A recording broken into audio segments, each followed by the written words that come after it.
للہ والصلاة والسلام علی رسول اللہ وآلہ آل اللہ ولعنۃ الدائمۃ علی اعدائہم اعداء اللہ من یوم عداوتہم الی یوم لقاء اللہ۔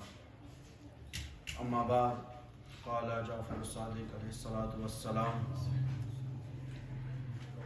من اراد اللہ بہ الخیر قذف فی قلبہ حب الحسین و حب الزیارہ۔ درود پڑھیں محمد وآل محمد۔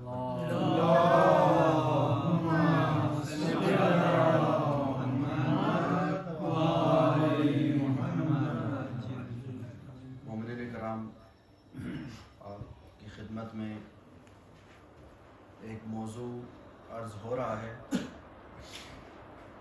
کہ خداوند متعال نے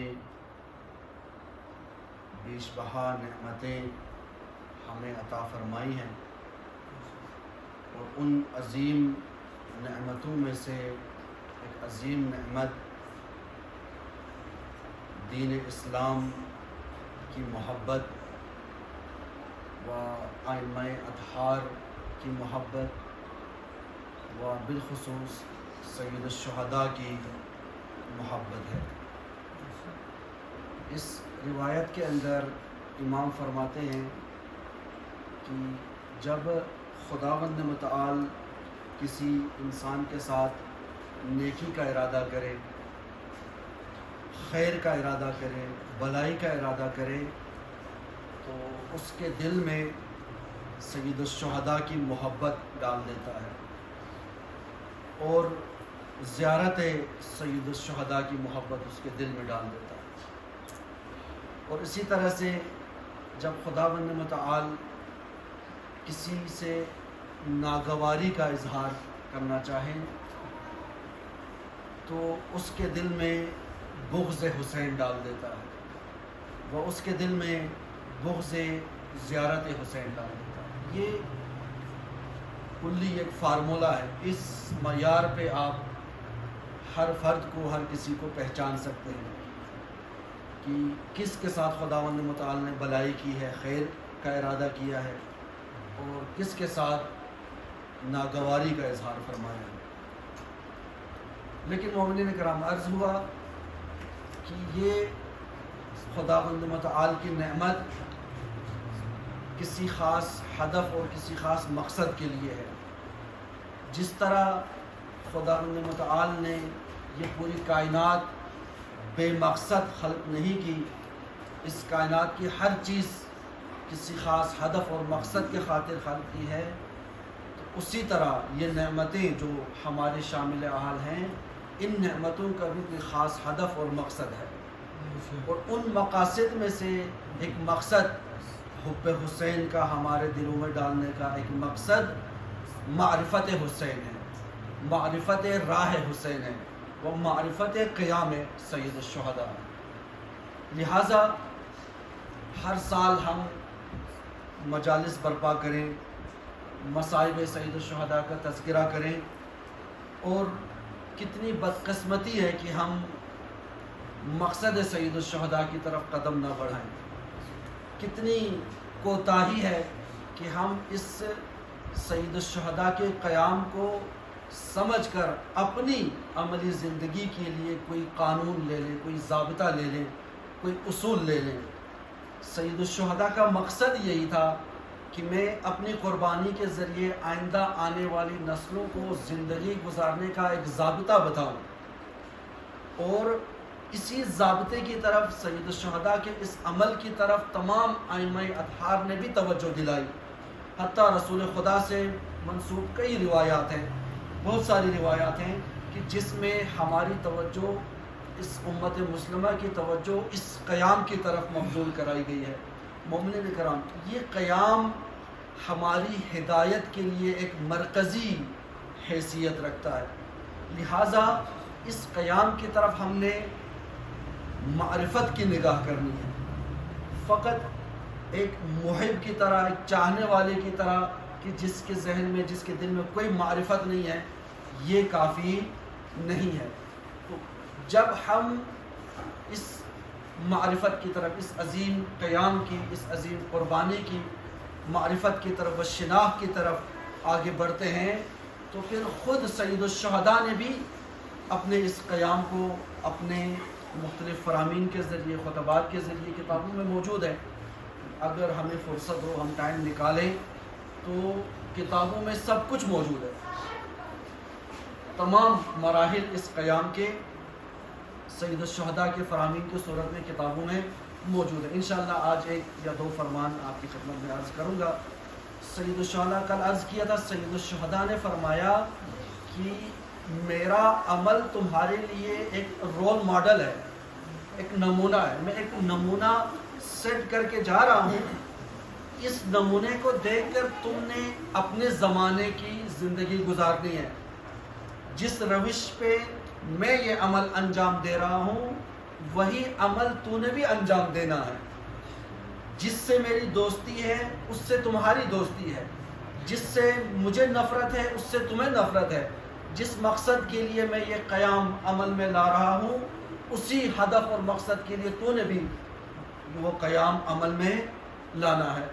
یہ اس کا معنی ہے لکم فیہا اسوہ، میں تمہارے لیے ایک اسوہ ہوں، ایک رول ماڈل ہوں۔ چونکہ عملی طور پر انسان کی جو خلقت ہوئی ہے، انسان کی زندگی میں کوئی نہ کوئی اسوہ ضرور موجود ہے۔ بچپنے سے لے کر لڑکپن تک، پھر جوانی تک، بڑھاپے تک انسان اپنے ارد گرد موجود کرداروں کو دیکھ کر انسان اپنا عمل بناتا ہے۔ ارد گرد موجود لوگوں کی گفتار کیسی ہے، ان کا لباس کیسا ہے، ان کا اٹھنا بیٹھنا کیسا ہے، یعنی اپنی جو شکل و صورت ہے، اپنی گفتگو ہے، اپنا مقام انسان جانے انجانے، بعض جگہوں پر آگاہی کے ساتھ، بعض جگہوں پر انجانے انسان اپنی شخصیت لوگوں کے مطابق بناتا ہے۔ بات کون سی کرنی ہے جو لوگوں کو پسند ہو، لباس کون سا پہننا ہے جس پہ لوگ اعتراض نہ کریں، کس سکول میں پڑھنا ہے، ایسے سکول میں پڑھنا ہے جس کی سب تعریف کریں، کوئی ایسا ادارہ جس کی لوگ تعریف نہ کریں، گلی محلے والے، ہمسایہ پڑوسی، رشتہ دار، چاچا ماموں تایا جس چیز کی مخالفت کرے اس سکول میں نہیں پڑھنا، وہ تعلیم نہیں پڑھنی جس پر اعتراض ہوتا ہو۔ اب دیکھیں یہ سارا کیا ہے، یہ سارا کچھ ہمارے معاشرے کے اندر موجود اسوات ہیں، اسوے ہیں، یہ رول ماڈل ہیں۔ ہم اپنے عمل کا تعین ائمہ اطہار کی زندگی سے نہیں کرتے، ہم اپنے عمل کا تعین اس ماحول کے پریشر میں کرتے ہیں، فشار کی وجہ سے، دباؤ میں۔ لہٰذا ہماری ہر چیز اس ماحول کے رہنے منت ہے۔ ہمارا ایمان، ہماری نمازیں، ہمارا اٹھنا بیٹھنا، ہماری دوستیاں، ہمارے تعلقات، ہمارے روابط، سب کچھ کیا ہے، وہ اپنے ارد گرد جس سے میرا تعلق ہے، چاہے گھر کے اندر ہو، دفتر میں ہو، سکول میں ہو، مارکیٹ میں ہو، یا کسی بھی سماجی محفل میں ہو، جس محفل میں میرا جن لوگوں کے ساتھ اٹھنا بیٹھنا ہے ان لوگوں کے مطابق میں اپنے عمل کو ترتیب دیتا ہوں۔ آیا ایسے ہے یا نہیں؟ ایسے ہی۔ بس ہم نے لوگوں کو نمونہ قرار دیا ہوا ہے، ہمارے اندر اتنی ہمت نہیں ہے کہ کوئی ایسا عمل انجام دے جس پر لوگ اعتراض کریں۔ بس اس چیز کو سید الشہداء دور کرنا چاہتے ہیں کہ تم اپنی زندگی کے اندر موجود جتنے اسوے ہیں، چاہے وہ تمہارے گھر کے اندر ہے، مارکیٹ میں ہے، محلے میں ہے، یا تم جو سوشل میڈیا پہ چیزیں دیکھتے ہو، ویڈیوز دیکھتے ہو، ڈرامے دیکھتے ہو، فلمیں دیکھتے ہو، ان سے تم اپنی زندگی کے لیے ایک رول ماڈل لیتے ہو، ایک اسوہ لیتے ہو، یہ جاری ہے۔ یہ چیز ہماری زندگی کا ہر فیصلہ معاشرے کے اندر موجود معاشرتی یا آبائی اقدار کی بنیاد پر ہے۔ معاشرے کے اندر ویلیوز ہوتی ہیں، کسی بھی معاشرے کے اندر، وہ ممکن ہے قرآن سے ہوں، وہ ممکن ہے آبائی ہوں، وہ ممکن ہے طاغوتی ہوں یا جمہوری ہوں۔ وہ جس نظام کے سرپرستی میں ہم رہتے ہیں اسی نظام کے اقدار ہمارے اندر پیدا ہوتی ہیں جس سرپرست کے سائے میں رہتے ہیں. مثلا گھر کے اندر جو والد ہے وہ سرپرست ہے. والد کے اندر موجود جو اقدار ہیں وہ بیٹے اپنا لیتے ہیں، چونکہ گھر کے اندر فیصلہ کن قوت کون ہے؟ والد ہے. پس بیٹے، اولاد، بیٹیاں یا گھر کے جتنے بھی افراد ہیں جو اس والد کی سرپرستی میں ہیں، ان کے اندر کون سے اقدار پیدا ہوتے ہیں؟ جو والد کے اندر ہے. پس اس معاشرے کے اندر، اس ملک کے اندر، اس دنیا کے اندر جو سرپرست قوت ہے، جو اپنے زور بازو پر مسلط ہے اس دنیا کے اوپر، ہم چاہیں نہ چاہیں ہم اپنے اندر وہ اقدار پیدا کرتے ہیں. لہٰذا ہمارے فیصلے اصولوں کے بنیاد پر نہیں ہیں، ہمارے فیصلے قرآن کے بنیاد پر نہیں ہیں، ہمارے فیصلے ائمہ اطہار کی روشوں کے مطابق نہیں ہیں، بلکہ ہمارے جتنے بھی فیصلے ہیں وہ مفادات کی بنیاد پر ہے. اور یہ مفادات کی بنیاد پر دیکھیں آج پاکستان کی جو سیاست ہے یا جتنے بھی ممالک ہیں اس کربلائے عصر میں کہ جہاں پر ظلم کی انتہا ہو رہی ہے، اور آج کل جو آپ ویڈیو سوشل میڈیا پہ دیکھ رہے ہیں، بیچارے معصوم 5-5 6-6 سال 8 سال 7 سال کے بچے، ان کی ہڈیاں نکل گئی ہیں اس ظلم کے بدولت. لہٰذا اس ظلم کو اصولاً قرآن کی نگاہ میں، سید الشہداء کی نگاہ میں اس ظلم پر سکوت زیادتی ہے اپنے ساتھ. اس ظلم پر خاموشی ایمان کا حصہ نہیں ہے. اصول یہ کہتا ہے، ضابطہ یہ کہتا ہے، سید الشہداء کا عمل یہ کہتا ہے کہ یہاں سکوت ممکن نہیں ہے، یہاں سکوت جائز نہیں ہے. یہ سید الشہداء کا عمل فرماتا ہے. لیکن معاشرتی اقدار، میرے دائیں بائیں بیٹھے لوگ، میرے محلے کے دائیں بائیں بیٹھے لوگ، میں جس کے ماتحت نوکری کرتا ہوں، میں جس کا ملازم ہوں، وہ ٹھیک ہے نا، میں جس ادارے میں پڑھتا ہوں وہ ادارہ اجازت نہیں دیتا، اس ادارے کو ملکی آئین اجازت نہیں دیتا، اور یا طاقتور جو ادارے ہیں وہ اجازت نہیں دیتے. بس ہم اپنی روشیں، اپنا دین، اسی لیے وہ ایک مقولہ ہے عربی میں، الناس علی دین ملوکہم، لوگ اپنے ملوک کے، بادشاہوں کے، حکمرانوں کے دین پر ہوتے ہیں. ہم اپنے حکمرانوں کے دین پر ہیں. کیوں؟ کیونکہ ان کی رضایت کے برخلاف کوئی عمل نہیں انجام دے رہے. ذکر سید الشہداء کا ہے، مصائب سید الشہداء کا ہے، آنسو ان کے لیے ہے، گریہ ان کے لیے ہے، یہ ساری ماحول سازی ان کے لیے ہے، تبرکات ان کے لیے ہے، یہ عشرہ مجالس ان کے لیے ہے، چہلم ان کے لیے ہے، 40 کا یہ جو کروڑوں کا اجتماع ہوتا ہے یہ سید الشہداء کے لیے ہے. لیکن عملی زندگی کس کے لیے ہے؟ یہ طاغوت کے مطابق،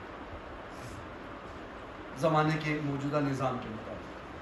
یہ ایک بہت بڑا تضاد ہے جس میں ہم ڈوبے ہوئے ہیں کہ زبان پہ، دل پہ کچھ اور، دل میں کچھ اور، لیکن عمل میں کچھ اور. لہٰذا ہم، سید الشہداء نے یہ جو فرمایا ہے لکم فی اسوہ، اے مومنو تم کس طرف نگاہ کر رہے ہو، تم کہاں دیکھ رہے ہو، کہاں تمہاری توجہ ہے؟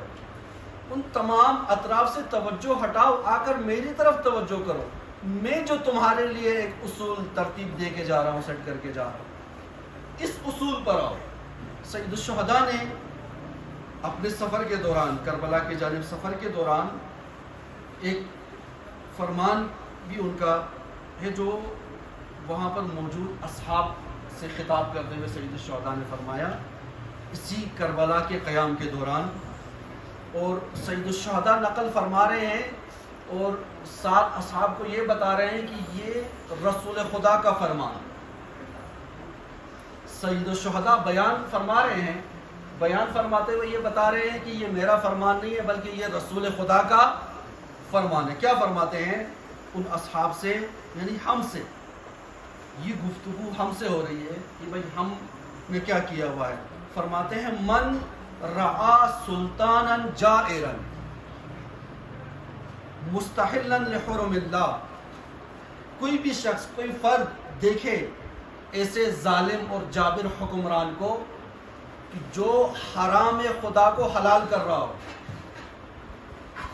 کوئی فرد، کوئی انسان، کوئی مسلمان کسی ظالم اور جابر حکمران کو دیکھیں کہ جو حرام خدا کو کیا کر رہا ہو، حلال کر رہا ہو، اور ناقصا لعہد اللہ، عہد خدا کو توڑ رہا ہو، خدا کے ساتھ جو عہد ہے ہمارا اس کو توڑ رہا ہو، مخالفا لسنت رسول اللہ، سنت رسول اللہ کی مخالفت کر رہا ہو۔ یہ ایک ایک جملے پر توجہ کریں، کیوں؟ یہاں توجہ کریں بیٹا، ایک ایک جملہ پیغمبر اکرم صلی اللہ علیہ وآلہ وسلم کا ہے۔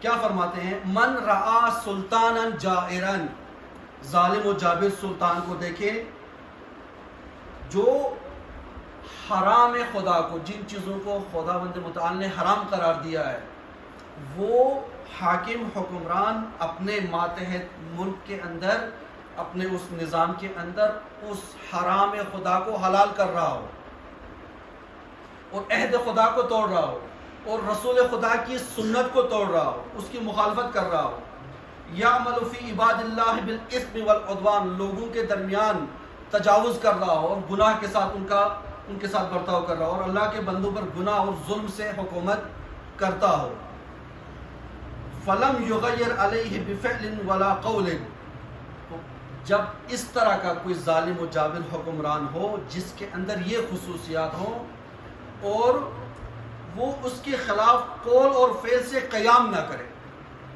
وہ جو ایسے ظالم کو دیکھ رہا ہے اپنے زمانے میں، وہ ایسے ظالم جابر کے خلاف قیام نہ کرے تو کیا ہے؟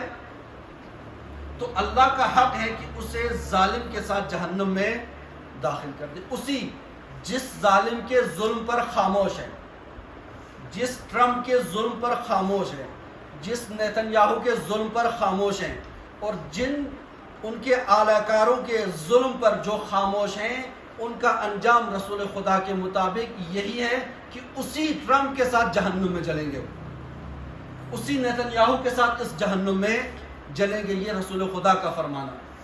اب توجہ کریں، اپنے معاشرے میں ہم سب آگاہ ہیں، سب کو معلوم ہے کہ ہم جس نظام میں رہ رہے ہیں وہ نظام اس نے کتنے حرام خدا کو حلال کر دیا ہے اس معاشرے کے اندر، بلکہ یہی حرام خدا کو حلال کرنے والے ہم خود اپنے ہاتھوں سے ان کو یہ موقع فراہم کرتے ہیں، ان کو تخت میں پلیٹ میں رکھ کر حکومت دیتے ہیں کہ بھائی میں نے تمہیں ووٹ دیا ہے، میں تمہیں حاکم بنا رہا ہوں، اس کے بعد پھر وہ جس طرح کرے، ایک ایک جرم میں ہم شامل ہیں۔ جو کسی کو حاکم بنائے اور وہ حاکم جو عمل انجام دیتا ہے، مثلا بیت المال، اس حاکم کے اختیار میں تمام بیت المال ہوتا ہے، ہم یہ بیت المال کا اختیار صرف بیت المال نہیں ہے، اس مملکت کے ناموس کا اختیار دیتے ہیں، ہم اس مملکت کے بیت المال کا اختیار دیتے ہیں۔ تو یہی جن معدنیات کے لیے ہم آج واویلا کر رہے ہیں، ان معدنیات کو ادھر ادھر دائیں بائیں کرنے کا اختیار ہم نے خود دے کر ان کو ایوانوں میں بھیجا ہے، پہلے اختیار دے کر ان کو بھیجیں اور وہ اپنی مرضی سے جب فیصلہ کرے تو پھر ہم ادھر ادھر کشکول لے کر گھومتے رہے، اب کیا ہوگا وہ ہوگا نا، یہ کلہاڑی اپنے پاؤں میں ہم خود مارتے ہیں۔ یہ موقع کون فراہم کرتا ہے؟ ہم خود بناتے ہیں۔ اب فریضہ یہ رسول خدا کا فرمانا ہے، من رعا سلطانا جائرا مستحلا لحرام اللہ لحرم اللہ ناقصا لعہد اللہ مخالفا لسنت رسول اللہ یعمل فی عباد اللہ بالاثم والعدوان فلم یغیر علیہ بفعل ولا قول کان حقا علی اللہ ان یدخلہ مدخلہ۔ خداوند متعال کا یہ حق ہے کہ اسی ظالم کے ساتھ اس کو جہنم میں ڈال دیا جائے۔ اور اس طرح کی بہت ساری روایات ہیں۔ ایک قرآنی آیت بھی ہے اس بارے میں کہ جب روز قیامت فیصلہ ہو چکا ہوگا اور اس فیصلے کے مطابق لوگوں کو جہنم میں ڈال دیا جائے گا، جہنم میں جب یہ جل رہے ہوں گے، یہ جو عہد خدا کو توڑنے والے ہیں اور ان کے ساتھ تعاون کرنے والے ہیں، جب یہ جہنم کی آگ میں جل رہے ہوں گے تو وہاں پر یہ کیا کہیں گے؟ درود پڑھے محمد والے محمد پر۔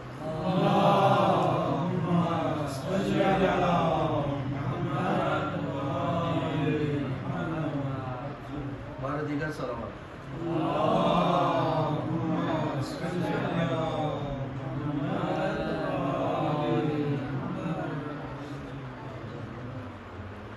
بتاؤں آیت مل نہیں رہی، میں آپ کو جتنا میرے ذہن میں ہے وہ سناتا ہوں آپ کو۔ آیت میں اس طرح سے یقولون انا اطعنا سادتنا وکبراءنا فاضلونا السبیل ربنا آتهم ضعفین من العذاب والعنہم لعنا کبیرا۔ جب دنیا میں ہم نے جن بڑوں کی اطاعت کی، جن بزرگوں کی آنکھیں بند کر کے اس کے پیچھے چلتے رہے، جن لیڈروں کے پیچھے چلتے رہے، قیامت کے دن انہی لیڈروں کے ساتھ ہمیں جہنم میں ڈالا جائے گا۔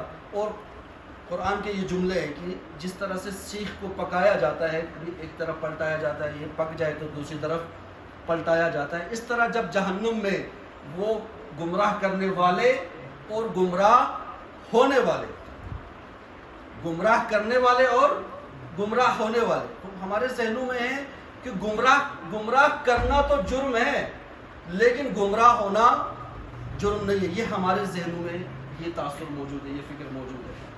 یعنی ظلم کرنا جرم ہے، ظلم سہنا جرم، ظلم سہنا بھی جرم ہے۔ گمراہ کرنا جرم ہے تو گمراہ ہونا بھی جرم ہے۔ اس لیے کہتے ہیں نا کہ بھائی اس دن کل ایک محفل میں تھا، کانفرنس میں کسی میں، تو وہاں علماء خطاب اور گفتگو کر رہے تھے اور ایک غیر عالم دین بیٹھے ہوئے تھے۔ خود انہوں نے مجھے کہا، میرے ساتھی کو، کہ ساری گمراہی تو یہ تھوچوں کی وجہ سے گوئن ہے، غلطی میں کہہ رہے ہیں، آپ لوگوں کی وجہ سے سارا کچھ ہے، گمراہ بھی آپ کرتے ہیں اور ہدایت پر بھی آپ لاتے ہیں، تو ساری گمراہی جو ملک کی حالت ہے وہ آپ کی وجہ سے، ٹھیک ہے آپ کی وجہ سے ہے، انہوں نے آپ کو گمراہ کیا ہے، تو آپ جو ہوئے ہو آپ کو کس نے جواز دیا ہے؟ گمراہ ہونے کا جواز کس نے دیا؟ گمراہ ہونے کا تو جواز نہیں ہے، آپ اپنی گمراہی کے خود جواب دیں، وہ گمراہ کرنے کے جواب دے ہیں اور آپ گمراہ ہونے کے جواب دیں۔ آپ کیوں ہوئے؟ آپ کو عقل کس لیے دی تھی اللہ نے؟ آپ کو شعور و بصیرت کس لیے دی؟ تو آپ دین شناسی کرنے کے بجائے، دین کے الفبے پڑھنے کے بجائے آپ کیمسٹری فزکس پڑھتے رہے، آپ ڈاکٹر انجینئر بنتے رہے، آپ دین کو آپ نے پس پش ڈال دیا۔ جب دین سے دور ہوں گے تو آپ کسی بھی گمراہ کرنے والے کے ذریعے گمراہ ہو جائے۔ جب تک خود کوئی الفبے نہیں پڑھیں گے آپ دین کے، اور پھر اس کے بعد الزام لگائیں گے بھائی ان کی وجہ سے ہے، نہ ان کی وجہ سے ہے بے شک، لیکن یہ اپنے عمل کے جواب دے ہیں، آپ گمراہ ہونے کے جواب دیں، کوئی بری اس ذمہ نہیں ہے۔ اور اس بندے نے کہا کہ میں جا کے آرٹیکل لکھوں گا، پتہ نہیں کسی اخبار میں لکھتا ہے کیا کرتا ہے، کہتا تھا میں آپ لوگوں کے اوپر آرٹیکل لکھوں گا، کہ غلط بھی خود کرتے ہیں اور باتیں بھی کرتے ہیں۔ یقولون، وہ بندے جو جہنم میں جل رہے ہوں گے، اسی موضوع پر دوبارہ آ جائیں، جہنم میں جلتے وہ کہیں گے کہ ہم نے اپنے بڑوں کی اطاعت کی، انا اطعنا سادتنا و کبراءنا، ہم نے اپنے بڑوں کی اطاعت کی، ان کی اطاعت کی وجہ سے ہم جہنم میں آئے ہیں، خدایا ان کو دگنا عذاب دے، ربنا آتہم ضعفین من العذاب۔ اب کیا فائدہ؟ دنیا میں آپ آنکھیں بند کر کے ان لوگوں کے پیچھے چلتے رہے اور آپ گمراہ ہو گئے، اس کے بعد دونوں جہنم میں، گمراہ کرنے والا بھی جہنم میں، گمراہ ہونے والا بھی جہنم میں، جہنم کے اندر آپ پہنچ گئے، گمراہ ہو گئے، اب کوئی فائدہ نہیں ہے۔ جب زندگی تھی، ابھی جب حیات ہے، ابھی موقع ہے سوچنے کا، ابھی دیکھیں میں جن کے پیچھے چل رہا ہوں آنکھیں بند کر کے، جن کے پیچھے میں اپنی زندگی ضائع کر رہا ہوں، ابھی غور کریں، ابھی دیکھیں آیا میں قرآن پر عمل کر رہا ہوں یا نہیں کر رہا، آیا میں سید الشہداء کے راہ پہ چل رہا ہوں یا میں کسی اور راہ پر ہوں، ابھی فرصت ہے، ابھی موقع ہے۔ بعد میں ان کو دگنا عذاب کا آپ تقاضا کر رہے ہیں، ربنا آتہم ضعفین من العذاب، آپ کا تقاضا دگنا عذاب کا ہے، اس کو 10 گنا بھی عذاب دے، آپ کو کیا فائدہ؟ آپ کو تو پہنچا دیا اس نے جہنم میں، وہاں پچھتانے کا کوئی فائدہ نہیں ہے۔ ابھی زندگی ہے، پوری زندگی پڑی ہے، ابھی سوچنے کا موقع ہے، ابھی دین شناسی کا موقع ہے، اس کے بعد یہ فرصت ہاتھ میں۔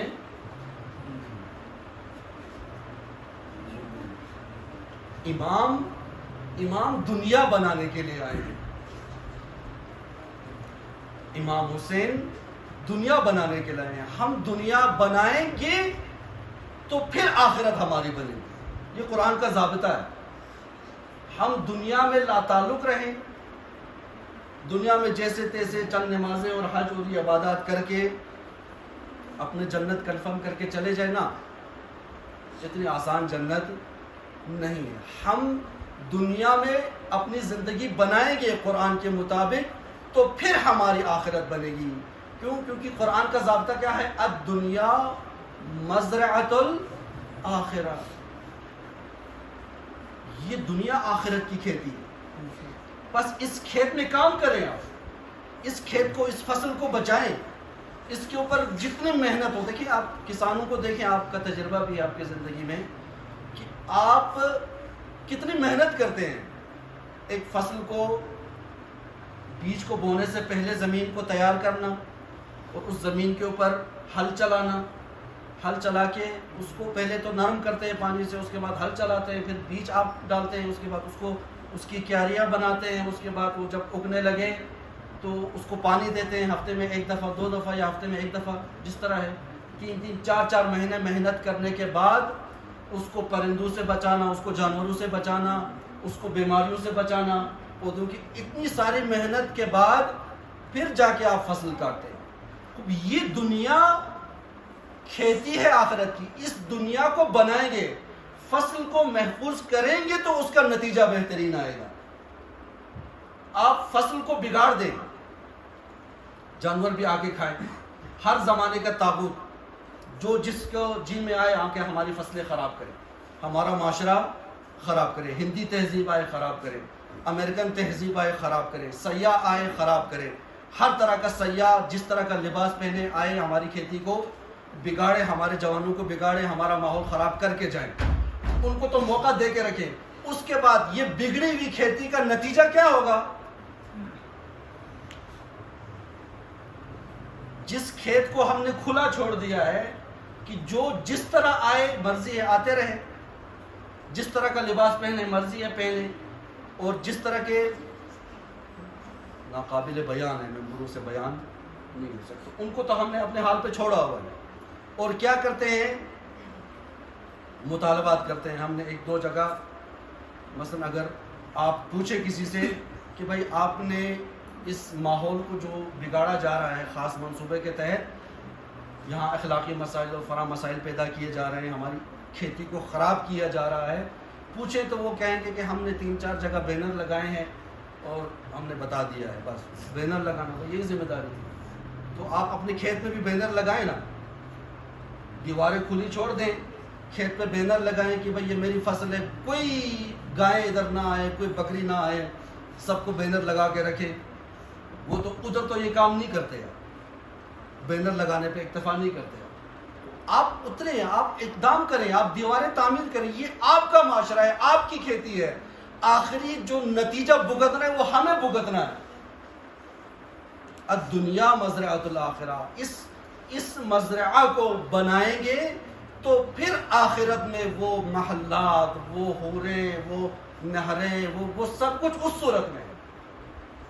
ویسے خوش فہمی میں ہم نہ رہیں. امام دنیا بنانے کے لیے آئے ہیں, امام اس دنیا کی کھیتی کو سنوارنے آئے ہیں. جو اس دنیا کی کھیتی کو سنوارے گا, اس کو گلشن بنائے گا, اس کو چمنستان بنائے گا, اس کو توحید کا گلشن بنائے گا کہ ہم نے اس کو توحید کے نام پہ حاصل کیا. پوری دنیا میں واحد ملک ہے کہ جس کو توحید کے نام پہ, لا الہ الا اللہ کے نام پہ حاصل کیا گیا ہے. اس ملک کی ویرانی آپ دیکھیں, اس کھیتی کی ویرانی آپ اپنی آنکھوں سے مشاہدہ کر دیں. تو مومنین کرام, سید الشہداء کی قربانی اس خاطر ہے کہ ہم اپنی دنیا بنائیں, اس مزرعہ کو بنائیں, اس کھیتی کو سرسبز کریں, اس کو آباد کریں, تمام آفت سے, برائیوں سے بچائیں, تاکہ اس کے ذریعے ہم آخرت میں بہترین فصل کاٹ سکیں. یہ قربانیاں اس خاطر ہیں. لہٰذا مومنین کرام, ان قربانیوں کو ہم چاہیں تو آگے بڑھا سکتے ہیں, یا ان قربانیوں کو ہم اپنے ہاتھوں سے ضائع کر سکتے ہیں.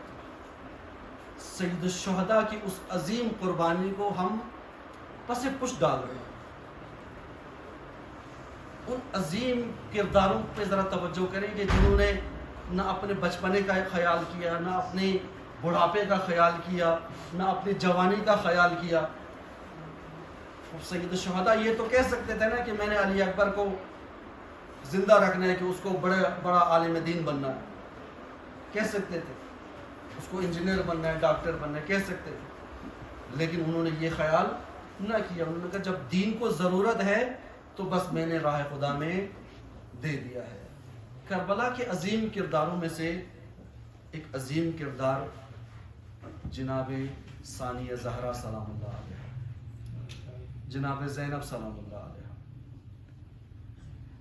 جب قافلہ کربلا مدینہ سے روانہ ہونے والے تھے تو جناب زینب سلام اللہ علیہ کو جب خبر ہوئی کہ بھیا جا رہے ہیں، امام حسین جا رہے ہیں قافلے کو لے کر، تو جناب زینب سید الشہداء کے پاس آتی ہیں. آ کر فرماتی ہیں کہ بھیا میں نے آپ کے ساتھ جانا ہے، مجھے بھی جانا ہے آپ کے ساتھ.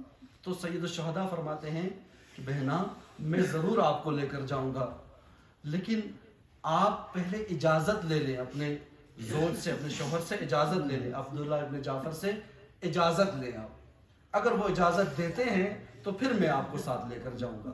جناب زینب اپنے شوہر کے پاس جاتی ہیں، عبداللہ ابن جعفر کے پاس جا کر پوچھتی ہیں کہ اے عبداللہ، میں اپنے بھیا کے ساتھ جانا چاہتی ہوں، اگر آپ مجھے روک دیں، منع کریں، میں شریعت کی مخالفت نہیں کروں گی، میں نہیں جاؤں گی بھیا کے ساتھ، لیکن یہ جان لو کہ حسین کے بغیر میں زندہ نہیں رہ سکتی. میں نہیں جاؤں گی لیکن حسین کے بغیر میں زندہ نہیں رہ سکتی. جناب زینب سلام اللہ علیہ کو اجازت مل جاتی ہے. اجازت لے کر یہ قافلہ جانے کی تیاری کرتا ہے.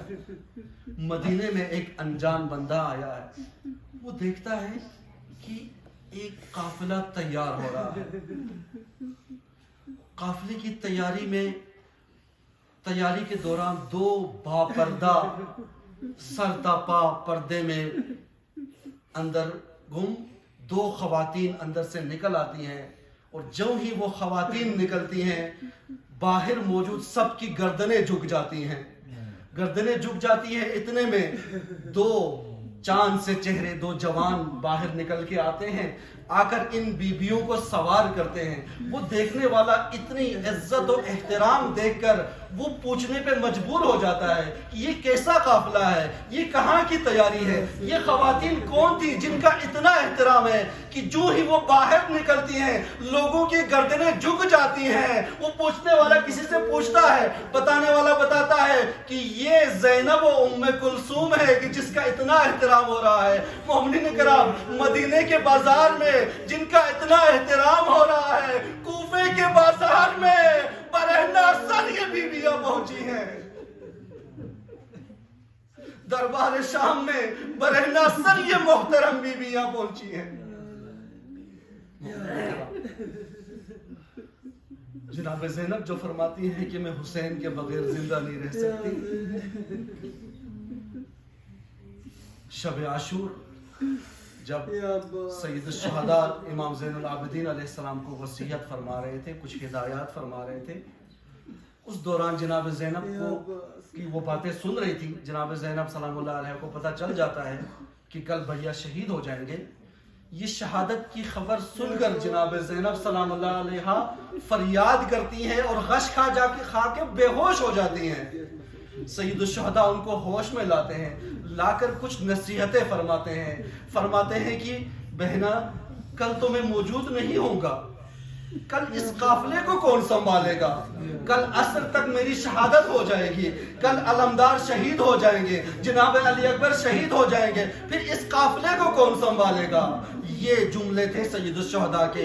اس کے بعد جس شہادت کو سن کر جناب زینب سلام اللہ علیہ بے ہوش ہوئی، اس شہادت کو اور ان ظلم کو اپنی آنکھوں سے مشاہدہ فرمایا، لیکن بے ہوش نہیں ہوئی.